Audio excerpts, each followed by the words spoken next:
এই মুষলধারে বৃষ্টি, প্রকৃতির রূপ কি মনোমুগ্ধকর। আরে ভাই, এই বৃষ্টির মধ্যে গরম গরম মাছ ভাজা জাস্ট জমে যাবে। তা বাজার থেকে তো মাছ কিনে আনলেই পারতিস। তা তো পারি, কিন্তু টাকাটা কই? রাখ তো তোর টাকা। চল, এবার ইছামতি নদীতে বর্ষায় বেশ ভালোই মাছ হয়েছে। মাছ কিনে খাওয়ার থেকে মাছ ধরে খাওয়ার মজাটাই আলাদা। কি বলিস প্রীতম, কেমন হয় বলতো ব্যাপারটা? খুব খারাপ হয়। এই বর্ষার মধ্যে ভিজে ভিজে মাছ ধরবো, তারপর ঠান্ডা লেগে জ্বর আসবে, বাবা পিটিয়ে পাট করে দেবে। আর যদি অন্য কিছু হয়, আমার বড্ড ভূতের ভয়। একদম চুপ, ভীতু কোথাকার। আরে আমরা তো সবাই থাকবো নাকি? তার মানে আমরা 3 জন যাচ্ছি, তাই তো? অবভিয়াসলি আমরা সবাই যাচ্ছি। রাতের খাবার খেয়ে পরাণ কাকার ছোট্ট নৌকা আর জালটা নিয়ে রাতে বেরিয়ে পড়বো। আরে ইছামতি নদীর ঘাটে বসে আড্ডা মারবো আর জাল ফেলে মাছ ধরবো। আচ্ছা থাম তোরা, আমরা তাহলে বিমল কাকার চায়ের দোকানে গিয়ে ওয়েট করব। আরে মুখটা শুকিয়ে রেখেছিস কেন? সবেতেই তোর ভয়, ভিতর ডিম একটা। এই রাজু, আমি মোটেও ভিতর ডিম না, আমার যথেষ্ট সাহস আছে। হ্যাঁ হ্যাঁ হ্যাঁ হ্যাঁ, তাই তো তাই তো। তা মহামান্য বীর প্রীতম চৌধুরী, আপনি দয়া করে আজ রাতে মাছ ধরতে এসে আমাদের সাহসের পরিচয় দিন। সোহম কাঁধে একটা জাল নিয়ে দোকানের সামনে এসে দেখল রাজু হাতে একটা ব্যাগ নিয়ে দাঁড়িয়ে আছে। সোহমকে আসতে দেখে রাজু বলল, এতক্ষণে তোর আসার সময় হলো? আরে কতক্ষণ ধরে অপেক্ষা করছি বলতো? ভাবছিলাম তখন তুই এমনিতেই আড্ডা মারছিস বোধ হয়। শোন, এই সোহম বণিকের কথার না দাম আছে। তোর হাতে অত বড় একটা ব্যাগ কেন রে? কি আছে ওই ব্যাগে? রাত জেগে কত মাছ ধরবো, খিদে পাবে না, তাই জন্য সাথে করে খাবার নিয়ে এসেছি।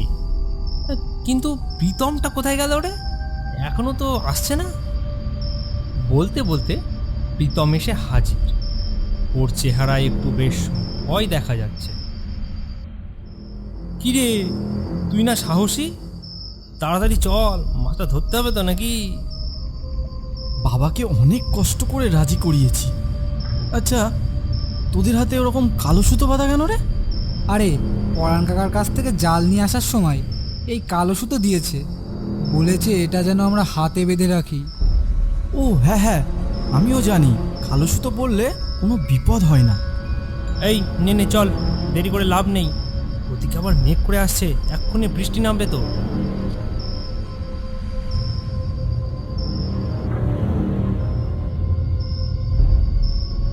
ওরা হাঁটতে হাঁটতে নদীর কাছে এসে দেখতে পাই নদীর পাড়ে পরাণ কাকার নৌকা বাঁধা আছে।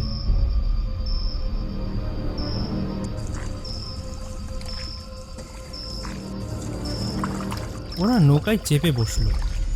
চারিদিকে ঘুটঘুটে অন্ধকার, কলকল করে নদীর জলের শব্দ বয়ে আসছে। পরিবেশটি বেশ ভয়ানক। এদিকে প্রীতম বলল, ওরে বাবা গো, চারিদিকে কোথাও কেউ নেই, আমরা 3 জনে শুধু নদীর বুকে ভাসবো। হ্যাঁ ভাসবো, এত ভয়ের কি আছে রে? পড়েছিস তো কালো সুতো। এদিকে সোহম নৌকা চালাচ্ছে, প্রীতম নৌকায় বসে আছে, আর রাজু নদীতে জাল ফেলতে লাগলো। কিরে, মাছ পেলি? এদিকটায় একদমই মাছ নেই রে। 10-12 বার জাল ফেলেছি, কিন্তু একটাও মাছ ওঠেনি। একটু এগোলেই তো শ্রীপল্লী শ্মশানঘাট আছে। ওই ঘাটের কাছে একটু গিয়ে দেখবি নাকি? না, একদম না, ওদিকে কত কথা শোনা যায়। ওদিকে যাস না তোরা, ওদিকে যাস না। তোদের মাছের কি খুব দরকার? আজ আর মাছ হবে না, চল চল বাড়ি ফিরে যাই, চল। আরে থাম তো তুই, পরে তো বলবি আমি মাছ ধরতে জানি না।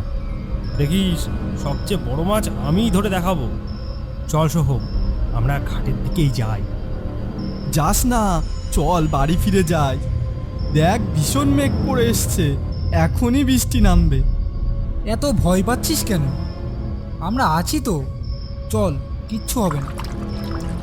তারা শ্রীপল্লীর শ্মশান ঘাটের দিকে রওনা হলো। ওই শ্মশান ঘাটের অনেক ভয়ঙ্কর ঘটনা আছে, কিন্তু তারা তাদের ভয়কে দূরে রেখে শ্মশান ঘাটের উদ্দেশ্যে রওনা হলো। চারিদিকে শেয়ালগুলো আজ যেন একটু বেশি ভয়ঙ্করভাবে ডাকছে। ভয়ঙ্কর আলোর দরুন পরিবেশটা যেন বেশ ভীতিকর মনে হচ্ছে। এই সময় শিয়াল কোথা থেকে এলো এই শ্মশান ঘাটে? দেখ, ওদের আগেই বলেছিলাম এখানে আসিস না, তোরা আমার কোনো কথাই শুনলি না। চারপাশটা দেখ কি ভয়ঙ্কর। সত্যি তো, এই সময় তো শিয়াল ডাকে না। আমারও মনে হচ্ছে এখানে আসাটা আমাদের উচিত হয়নি। ওরে, ভয় পাস না, এসেই যখন পড়েছি দাঁড়া, জালটা ফেলে দেখি মাছ ওঠে কিনা। রাজু জাল ফেলল। তারপর নদী থেকে সে যখন জালটা তুলল, তখন সে দেখল জালের সাথে একটা কাটা মুন্ডু উঠে এসেছে। মুন্ডুটি দেখে তারা যেন ভয় থরথর করে কাঁপতে লাগলো। কি ভয়ঙ্কর! এটা এটা এটা কি কি এটা? ফেলে দে, ফেলে দে ওটা, তাড়াতাড়ি এখান থেকে পালা, পালা রে, তাড়াতাড়ি পালা। এই নৌকা তো এখান থেকে এগোচ্ছেই না নৌকা। নৌকা তো চলছে না, এবার আমরা কি করব? হঠাৎ করে তারা শুনতে পাই একটা ভয়ঙ্কর কণ্ঠস্বর। আমার মাথা আমাকে ফিরিয়ে দে বলছে।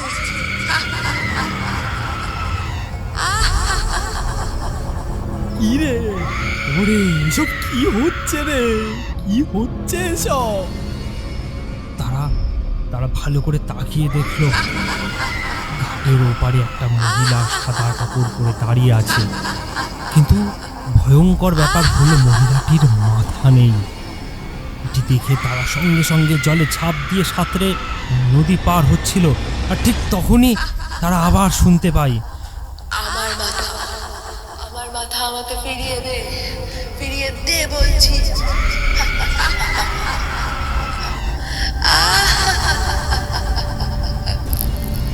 ওরা তিনজনই নদী পার হয়ে তড়িঘড়ি করে সেখান থেকে পালিয়ে গেল।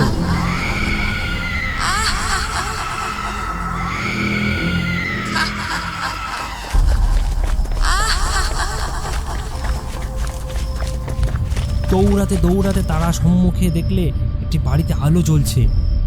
বাড়িটি দেখে তাদের মনে কিছুটা সাহস হলো। ভয়ে ভয়ে ওরা তিনজন বাড়ির দরজায় নক করল। বাড়ির ভেতর থেকে একটা লোক বেরিয়ে এসে বলল, তোমরা কারা বাবা, এত রাতে এখানে? ওরা ওদের সাথে ঘটে যাওয়া সম্পূর্ণ ঘটনাটা খুলে বলল। সব শোনার পর লোকটি বলল, এসো এসো, তোমরা ভেতরে এসো। বেশ কিছুদিন আগের কথা, শ্রীপল্লী শ্মশানের পাশে একটা মেয়ের মৃতদেহ গলাকাটা অবস্থায় পাওয়া যায়। অনেক খুঁজেও লাশটার মাথা পাওয়া যায়নি। গ্রামের লোকেরা মেয়েটির সৎকার করলেও মেয়েটির আত্মার আজও শ্মশানের চারপাশে ঘুরে বেড়াচ্ছে। আর কখনো রাতে ভুলেও এমন বের হবে না। বিপদ হতে হতে আজ বেঁচেছ, কিন্তু কাল বাঁচবে এর কোনো নিশ্চয়তা আছে? তোমরা এখানেই বিশ্রাম নাও, কাল সকালে চলে যেও।